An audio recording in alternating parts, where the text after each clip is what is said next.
ఈరోజు చర్చకు స్వాగతం. మనలో చాలామందిమి తరచుగా రెండు విపరీతమైన స్థితుల మధ్య నలిగిపోతూ ఉంటాం కదా. అవును, నిజమే. ఒకటి, ఏ పని చేయలేనంత నీరసం, నిరాశతో కూడిన బద్ధకం, మంచం దిగాలని కూడా అనిపించదు. ఆ, రెండోది, ఒకేచోట నిమిషం కూడా కూర్చోలేనంత ఆందోళన, అశాంతి. మెదడులో ఒకేసారి 100 ఆలోచనలు పరిగెడుతుంటాయి. కరెక్ట్. ఈ రెండింటి మధ్య సరైన మార్గముందా? మనకు అందిన ఈ పత్రాల ప్రకారం బౌద్ధతత్వంలో దీనికొక అద్భుతమైన సమాధానముంది. అదే ఉపేక్ష. అవును, ఉపేక్ష అనే పదాన్ని మనం సాధారణంగా సమచిత్తం లేదా ఈక్వానిమిటీ అని అనువదిస్తాం. అవును. కానీ ఆ మాట వినగానే ఏమీ పట్టించుకోకుండా భావరహితంగా ఉండటమేమో అని చాలామంది అనుకుంటారు. కానీ ఇక్కడ మనం చూస్తున్న విశ్లేషణ ప్రకారం అది నిజం కాదు. కాదా? కాదు. ఉపేక్ష అనేది ఒక నిష్క్రియాత్మక స్థితి కాదు. అది మనం ఎంతో చురుకుగా ఉంటూ సాధించే ఒక మానసిక బ్యాలెన్స్ అన్నమాట. ఈ భావనను వర్ణించడానికి తత్రమజ్జత్తత అనే ఒక అద్భుతమైన పదముంది. తత్రమజ్జత్తత. దాని అర్థం అన్నింటి మధ్యలో నిలబడటం. అన్నింటి మధ్యలో నిలబడటం వినడానికే చాలా శక్తివంతంగా ఉంది.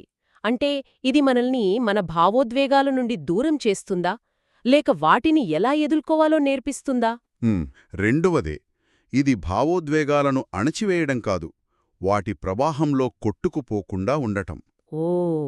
ఉదాహరణకు, పెద్ద గాలివాన వస్తున్నప్పుడు ఒక పెద్ద పర్వతం ఎలా నిశ్చలంగా నిలబడుతుందో అలా మనసును స్థిరంగా ఉంచడం.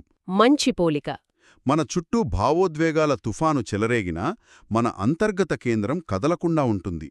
ఈ సమతుల్యతే మనసును బద్ధకం, ఆందోళన వంటి ప్రమాదకరమైన స్థితుల్లోకి జారిపోకుండా కాపాడుతుంది. అంటే ఇది ఒక రకమైన మానసిక రక్షణ కవచం లాంటిదన్నమాట. మనల్ని మనం కాపాడుకోవడానికి ఉపయోగపడే ఒక సాధనం. ఖచ్చితంగా. ఇదొక సాధనం, ఒక నైపుణ్యం. సాధనతో అభివృద్ధి చేసుకునేది. అది కేవలం మనసును కాపాడటమే కాదు, దాన్ని ఉన్నత స్థాయికి తీసుకువెళ్లడానికి మార్గం సుగమం చేస్తుంది. ఎలా? ఈ సమతుల్యత ఎలా పనిచేస్తోందో అర్థం చేసుకోవాలంటే మనం మనసులోని 2 ప్రధాన శక్తుల గురించి మాట్లాడుకోవాలి. సరే, ఇక్కడే అసలు విషయం మరింత లోతుగా వెళుతోంది. ఈ విశ్లేషణ ప్రకారం ఆ 2 శక్తులు శక్తి అంటే వీర్య, అవును, మరియు ఏకాగ్రత అంటే సమాధి. వీటి మధ్య ఉన్న సంబంధం చాలా సున్నితమైనది. ఇది ఒక త్రాసు మీద బరువులను సరిగ్గా ఉంచడం లాంటిది అంటున్నారు. ఆ పోలిక చాలా ఆసక్తికరంగా ఉంది. అవును, ఆ పోలిక ఈ విషయాన్ని చాలా స్పష్టంగా వివరిస్తోంది. ఈ 2 మన మానసిక ఆరోగ్యానికి, ఎదుగుదలకు చాలా అవసరం. కానీ వాటి మధ్య బ్యాలెన్స్ తప్పితేనే అసలు సమస్య మొదలవుతుంది. అంటే ఉదాహరణకు, ఒకవైపు ఏకాగ్రత చాలా బలంగా ఉండి దానికి తగ్గ శక్తి లేకపోతే ఏమవుతుంది? ఒకవేళ ఏకాగ్రత బలంగా ఉండి దానికి తగ్గ శక్తి లేకపోతే ఆచరణలో ఎలాంటి అనుభవం కలుగుతుంది? అది ఎలా అనిపిస్తుంది? మనసు బరువుగా, మొద్దుబారినట్టుగా, నిస్తేజంగా తయారవుతుంది. మీరు గంటల తరబడి ధ్యానంలో కూర్చోవచ్చు, లేదా ఒక పనిమీద దృష్టి పెట్టాలని ప్రయత్నించవచ్చు. కానీ మీలో దానికి అవసరమైన ఉత్సాహం, చైతన్యం లేకపోతే ఆ ఏకాగ్రత బద్ధకంగా మారిపోతుంది. దాన్ని కుంచించుకుపోయిన స్థితి అని వర్ణించారు. కుంచించుకుపోయిన స్థితి. ఇది నాకు బాగా తెలుసు. దీన్నే మనమిప్పుడు బర్నౌట్ అంటున్నాం. సరిగ్గా అదే. పని చెయ్యాలనే ఆలోచన ఉంటుంది, కానీ దానికి కావాల్సిన శక్తి, ఉత్సాహం సున్నా. గంటల తరబడి స్క్రీన్ ముందు కూర్చున్నా ఏమీ జరగని పరిస్థితి. మనసు లోపలికి ముడుచుకుపోయినట్టు అనిపిస్తుంది. సరిగ్గా అదే అనుభవం. ఆ బరువు, ఆ నిస్సత్వ, అదే ఈ స్థితి. ఇక దీనికి పూర్తి వ్యతిరేకమైన పరిస్థితిని చూద్దాం. సరే. శక్తి చాలా బలంగా ఉండి దాన్ని నిలబెట్టే ఏకాగ్రత లేకపోవడం. ఓ, ఇది నేను ఎక్కువ కాఫీ తాగిన రోజులా ఉంది. శక్తి ఉంటుంది, కానీ ఒకే పని మీద మనసు నిలవదు. అవును. 10 నిమిషాల్లో 10 వేర్వేరు ఈమెయిల్స్ చదువుతాను, 5 వేర్వేరు వెబ్సైట్లు ఓపెన్ చేస్తాను. ఒక రకమైన ఆందోళన, విశ్రాంతి లేని పరిస్థితి. అశాంతిగా ఉంటుంది. మీరు చెప్పింది అక్షరాలా నిజం. ఆ చెల్లాచెదరైన మానసిక స్థితిని వణుకుతున్న స్థితి అంటారు. వణుకుతున్న స్థితి. ఆ, ఇక్కడ వణుకు అంటే శారీరకమైనది కాదు, మానసికమైన కంపన. శక్తి ఉంది, కానీ దాన్ని ఒక మార్గంలో పెట్టే స్టీరింగ్ లాంటి ఏకాగ్రత లేదు. అర్థమైంది. ఈ 2 స్థితులలోనూ, అంటే మనసు కుంచించుకుపోయినా లేదా వణుకుతున్నా, మనం స్పష్టతను, జ్ఞానాన్ని పొందలేం. అంటే ఆదర్శవంతమైన పరిస్థితి ఏమిటంటే ఈ 2 ఒకే స్థాయిలో ఉండటం. ఒకటి ఇంజిన్ అయితే మరొకటి స్టీరింగ్ లాంటిది. సరిగ్గా. రెండూ సరిగ్గా పనిచేస్తేనే ప్రయాణం సాఫీగా సరైన దిశలో సాగుతుంది. సమతుల్యమైన శక్తి, సమతుల్యమైన ఏకాగ్రత. అవును. ఆ రెండూ ఎప్పుడైతే సమంగా ఉంటాయో బ్యాలెన్స్ అయినప్పుడు. సమంగా ఉన్నప్పుడు మాత్రమే సంబోధి లేదా అతీంద్రియ జ్ఞానం సిద్ధిస్తుందని ఈ పత్రాలు చెబుతున్నాయి. శక్తి ఏకాగ్రతకు ఆజ్యం పోస్తుంది. ఏకాగ్రత శక్తిని సరైన మార్గంలో నడిపిస్తుంది. అవి ఒకదానికొకటి సహకరించుకుంటాయి, వ్యతిరేకంగా పనిచెయ్యవు. సరే, మనకు ఒకవైపు శక్తి, మరోవైపు ఏకాగ్రత అనే రెండు బలాలున్నాయి. కాని వాటిని అదుపులో పెట్టేదేది? మన ప్రమేయం లేకుండా అవి వాటంతటమే బ్యాలెన్స్ అవ్వవు కదా. అక్కడే ఉపేక్ష రంగంలోకొస్తుందా? అక్కడే ఉపేక్ష యొక్క అసలైన పాత్ర మొదలవుతుంది. ఉపేక్ష ఇక్కడ ఒక గవర్నర్ లేదా ఒక ఇంటెలిజెంట్ థర్మోస్టాట్ లాగా పనిచేస్తుంది. హో, థర్మోస్టాట్ లాగా. అవును. దాని ప్రధాన కర్తవ్యం ఈ రెండింటినీ గమనిస్తూ అవి ఎప్పుడూ సమంగా ఉండేలా చూడటం. శక్తి ఎక్కువైతే అది ఏకాగ్రతను పెంచుతుంది. ఏకాగ్రత ఎక్కువై బద్ధకంలోకి జారుకుంటుంటే అది శక్తిని ప్రేరేపిస్తుంది. అంటే ఇది మన లోపల పనిచేసే ఒక ఆటోమేటిక్ రీబ్యాలెన్సింగ్ సిస్టమ్ లాంటిదా? మనసు అటూ ఇటూ వెళ్తున్నప్పుడు దాన్ని తిరిగి మధ్యలోకి తీసుకువచ్చే వ్యవస్థ? ఒక రకంగా చెప్పాలంటే అవును. కాని ఆ సిస్టమ్ వాటంతట అదే పనిచేయదు. దాన్ని మనం సాధన ద్వారా నిర్మించుకోవాలి, సున్నితంగా మార్చుకోవాలి. సాధన ద్వారానా? అవును. ఈ పత్రాల ప్రకారం ఉపేక్ష అనేది మన శరీరం, మన భావాలు, మన ఆలోచనలను గమనించడం ద్వారా అభివృద్ధి చెందుతుంది. అంటే మనం మన శారీరక అనుభూతులను, మన భావోద్వేగాలను గమనిస్తున్నప్పుడు వాటి పట్ల ఇష్టం లేదా అయిష్టంతో స్పందించకుండా కేవలం వాటిని ఉన్నవి ఉన్నట్టుగా చూడటాన్ని అభ్యాసం చేస్తాం. ఆ అభ్యాసం వల్ల మనసులో ఇంకా ఎలాంటి మార్పులొస్తాయి? ఆ ప్రక్రియలో మనసులోని చిన్న చిన్న అలజడులు కూడా తొలగిపోతాయి.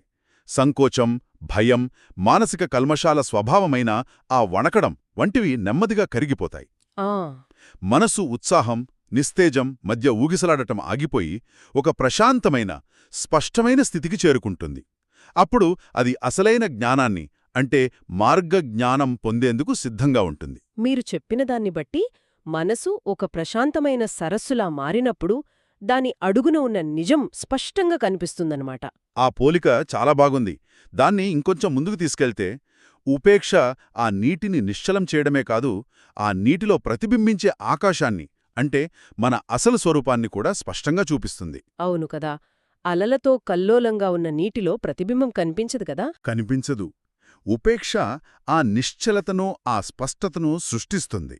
అంటే ఈ విశ్లేషణ మనకు రెండు ప్రమాదకరమైన జోన్లను చూపిస్తోందన్నమాట.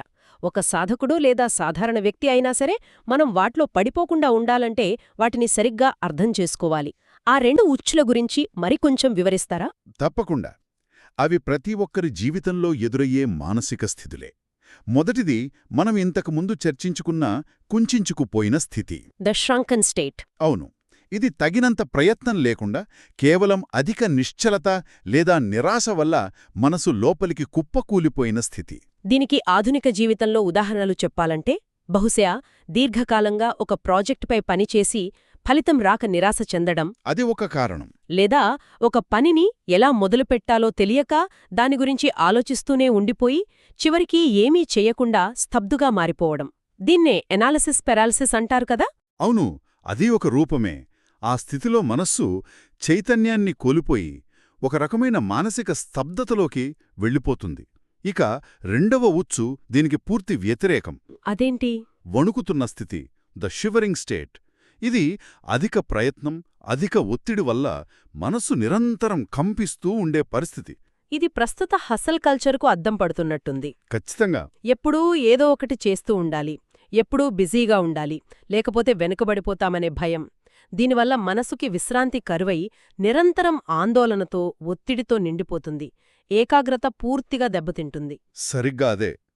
అధిక ప్రయత్నం వల్ల మనస్సు కంపిస్తూ దానిని నిలబెట్టడానికి అవసరమైన నిశ్చలత, శాంతం లేని స్థితి ఇది. శక్తి ఉంది, కాని అది నిర్మాణాత్మకంగా కాకుండా మనల్నే దహించివేసేలా పనిచేస్తుంది.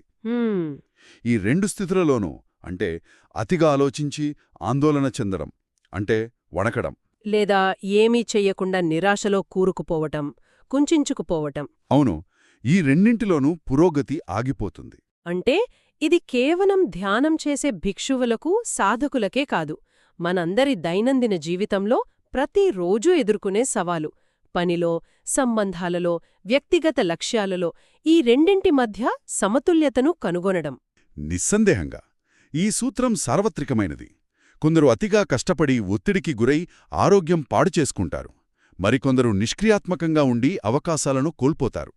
ఉపేక్ష అనేది ఈ రెండింటి మధ్య బంగారు మార్గాన్ని, ఆరోగ్యకరమైన మార్గాన్ని కనుగొనడంలో సహాయపడుతుంది. కాబట్టి అంతిమంగా దీని అర్థమేమిటి? మనకందిన ఈ పత్రాలను బట్టి చూస్తే ఉపేక్ష అంటే ఉదాసీనత కాదు, ఫలానా విషయం నాకు అనవసరం అని వదిలేయడం కాదు. కాదు, అసలు కాదు. అది ఒక చురుకైన, ఎరుకతో కూడిన ప్రక్రియ. అది చాలా ముఖ్యమైన తేడా. ఉదాసీనతలో చైతన్యం, ఎంపిక ఉండవు. అది ఒక రకమైన ఓటమిని అంగీకరించడం. కాని ఉపేక్షలో పూర్తి ఎరుక, స్వేచ్ఛ ఉంటాయి. స్వేచ్ఛ. అవును. మన చుట్టూ ఏవి జరుగుతున్నా దానికి ఎలా స్పందించాలో ఎంచుకునే శక్తి మన చేతిలో ఉంటుంది.